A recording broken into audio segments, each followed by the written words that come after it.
Caríssimos irmãos e irmãs, rádio ouvintes que nos acompanham pelas redes sociais. Então hoje nós temos aí essa leitura de Jeremias, em que Deus fala que o povo é como o vaso na mão do oleiro, que Deus pode moldar, né?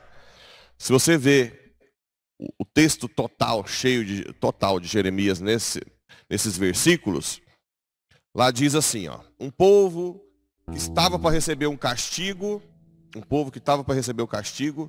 se muda de vida, ele pode fazer esse povo ter grandes frutos. E um povo que estava para receber grandes frutos, se começa a dar as costas para Deus, pode de repente receber castigos, porque ele conduz a história. Deus conduz a história. O que é um mistério para nós? Como é que ele conduz se nós temos livre-arbítrio? A questão é que Deus mantém a existência por dentro.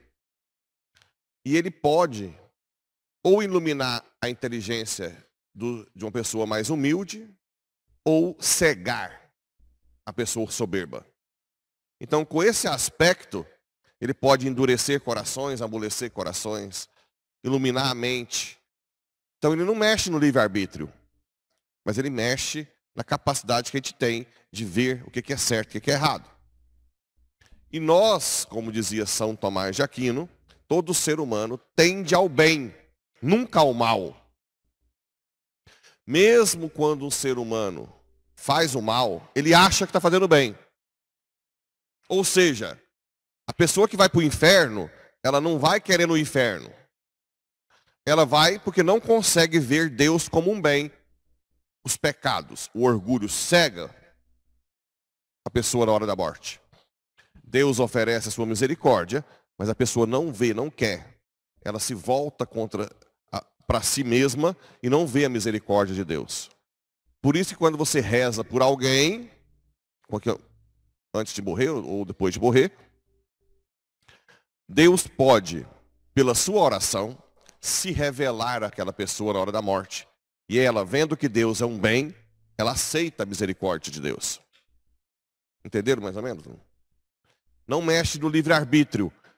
Mas por que Nossa Senhora disse, muitos vão para o inferno, porque não tem ninguém que rezam por eles nem fazem sacrifício? Porque se você rezar e fizer sacrifício por alguém que não tem Deus, essa pessoa vai ser iluminada por Deus e mais cedo ou mais tarde ela vai aceitar Deus. Quem vai para o inferno não é quem Deus quer que vá. Por isso que essa história de que Deus é bonzinho, não tem inferno, isso é balela. O certo é, tem inferno porque Deus nos leva a sério. Deus nos leva a sério. Se você não quer Deus, né? Como disse aquele senhorzinho uma vez lá quando trabalhava como médico ainda. Ele disse, doutor, eu estou despreocupado, eu não vou na igreja agora não, porque seu Deus é misericordioso mesmo, né? Lá na hora da morte, ele não vai fazer nada mal comigo. Eu falei, não, claro que não. Agora, quem vai morrer é o Senhor que nunca quis ele? Ou é outra pessoa? O problema não é que Deus não vai ser bonzinho, o problema é que o Senhor nunca quis ele. E quem vai morrer é o mesmo. E ele respeita o seu não. Aí ele ficou assustado, né? Ou o senhor está achando que na hora da morte vai ser outra pessoa que vai morrer? O problema não é ele ser bonzinho ou não. O problema é que o senhor não quer a bondade dele. É outro problema, né? Aí que está o aspecto que nós temos que avaliar. Você tem buscado a Deus acima de tudo? É a sua prioridade, né? Aí é que... Mas o fato é, Deus conduz a história. Uma prova é que depois que houve a invasão da Babilônia, em Israel, e depois dos assírios, Deus convocou um pagão, que é um rei da Pérsia, Ciro, para devolver o povo para Israel, deixar o povo fazer o templo. Não era judeu, era um pagão. Olha como que Deus guia a história. E o fato de Deus guiar a história nos deixa tranquilos. Por mais que o caldo está entornando, é fico usando droga, é mulher que não vai na igreja, é o marido que não vai na igreja, chifra, né? Pula cerca. Quem está me ouvindo aí pulando cerca, toma tipo e muda de vida logo, né? É um monte de bagunça. Aí tem alguém da família lá que se converte de verdade e começa a priorizar Deus. Vem às missas, né? Se mora na roça, vem no domingo, reza o terço, reza o rosário, faz penitência. E o caldo entornando. E fio usando droga. E roubando até o botijão de gás. E continua rezando. E continua rezando. E o caldo entorna. Se essa pessoa continuar fiel até a morte, ela salva a família inteira. Porque Deus vai guiando a história daquela família. Uma vez, quando eu ouvi Deus falando em primeira pessoa comigo, me marcou muito que ele disse assim: estou reescrevendo a sua história. A partir do momento em que você diz sim, ele reescreve a sua história, né? É muito belo. Como que Deus nos ama, espera e também nos respeita.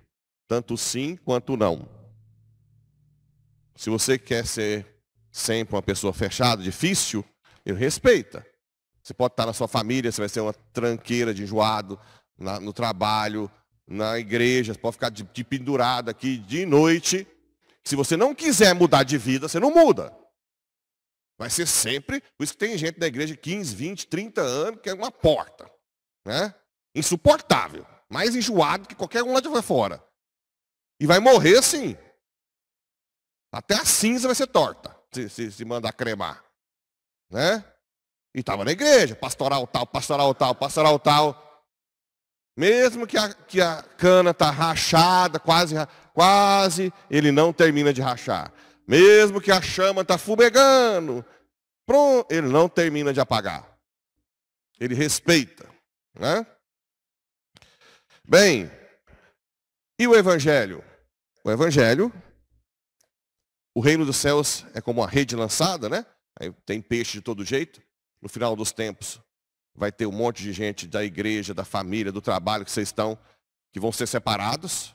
Aqueles que deixaram o Espírito do Santo agir, se configurando a Jesus, esses serão levados para o céu. E aqueles que não quiseram mudar mesmo, né, vão acabar ou purificando fortemente no purgatório ou no inferno. Não porque Deus queira, porque a pessoa não quis. Essa é a diferença. E uma coisa boa aqui, é interessante, que fala assim: então Jesus acrescentou, assim, pois todo mestre da lei que se torna discípulo do reino dos céus, é como um pai de família, que tira do seu tesouro coisas novas e velhas. O que Jesus está querendo dizer aqui? Os judeus tinham medo de virar cristão e ter que destruir sua cultura judaica. Mudar totalmente. Cristo não faz isso. Cristo, ele faz com que a nossa cultura seja elevada de uma forma mais plena. O que nós vamos ter quando nós nos cristianizamos é ter mais virtude, né? Vestir com modéstia. Mas nós vamos continuar comendo piqui, quem gosta, leitoa. As folias, não precisa tirar a folia. Só não vai entornar o caldo com pinga, né? Quem fez as folias aí fica entornando a cara. Que coisa horrorosa. Como é que você vai para uma festa religiosa ficar bêbado tomando pinga? Ah, pelo amor de Deus, né?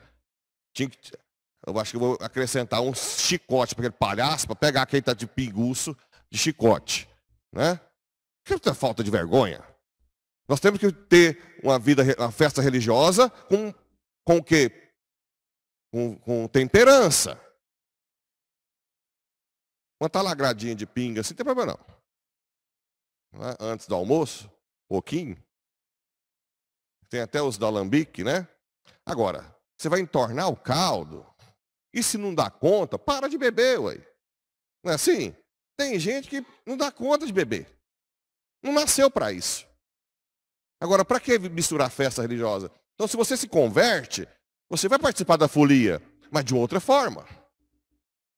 Com mais devoção aos reis magos, pedindo intercessão, né? Pedindo que Deus ajude. Você não precisa largar de ir na folia.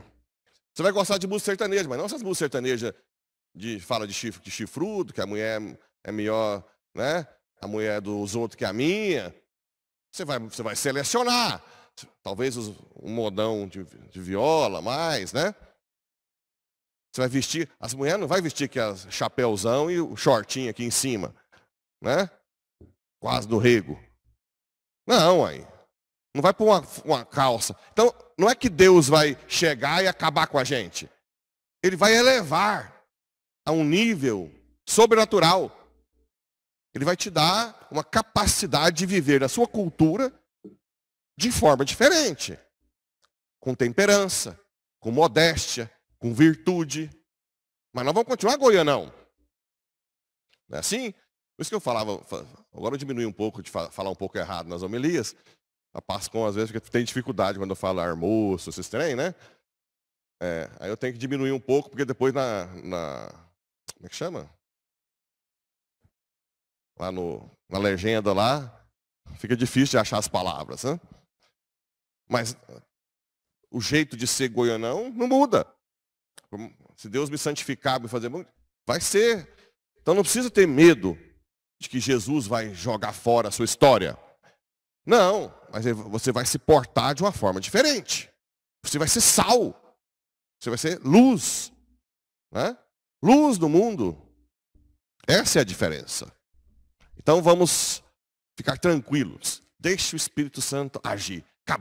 Acabar com tudo que é ruim e elevar o que é bom para o alto. Né? É isso que Jesus vai fazer cada um de nós. Nos transformar. Cada vez mais configurar a Jesus. E você vai tendo uma paz interior que nunca ninguém, né? Uma paz que não tem preço. Uma alegria mesmo. Essa semana, um casado falou assim, padre, olha, a sua vida deve ser boa demais. Eu falei que se eu não tivesse casado, eu ia ser seu beato lá em Paraúna. Ficar com você lá. Eu falei, calma. Tudo tem o seu. Eu acho bom demais a minha vida. Demais. Eu não quero mudar, não. Mas quem casou também tem que buscar viver com alegria o casamento. Não é verdade? Com alegria. Quem é enjoado tem que mudar, uai. Ninguém aguenta gente enjoado. Deus me livre se eu casasse com mulher enjoada, bicuda, enjoada, burradeira. Deus que me livre. É o inferno na terra, uai. Tem que mudar. Você está na igreja, você tem que mudar, uai. Não pode continuar assim. Não é normal. Não é normal. Não pode ser assim. Só tem duas pessoas em casa. Para que ficar dando patada um no outro? Para que ficar emburrado? Porque que não tem uma alegria de falar bem um do outro, né? Que lindo, olha, meu amor. Olha essa florzinha que eu peguei aqui. Lembrei de você, estava lá no pasto, né? Lá, naquele sol. Mas aí apareceu essa florzinha, eu lembrei, você é a flor que está na minha vida. Agora não, chega, patada de cá, patada de lá, bico de cá, burração de cá, cara feia de cá. Nossa Senhora, eu vou ver se tem eu pedi para Tramontina fazer para São Paulo VI, uma faca para cortar bico, né? Deve ser, você já vai, tá lá, Tramontina, Paulo VI, né? Deus que me livre, é insuportável. Então vamos pedir que o Espírito Santo nos molde, nos dê a graça de sermos cada dia mais diferentes, alegres, acolhedores, felizes. Né? É fácil? Não, mas o Espírito Santo pode agir. Se você deixar, ele age. Se não deixar, morre de bico, não sei nem onde vai parar. Né? Mas se você deixar, ele te muda. Você vira uma pessoa diferente a cada dia. Que Deus nos ajude e nos dê a graça. Com aquela mãezinha ali, ela põe a gente no útero dela espiritual e com o Espírito Santo ela vai nos renovando, fazendo novas pessoas. Assim seja.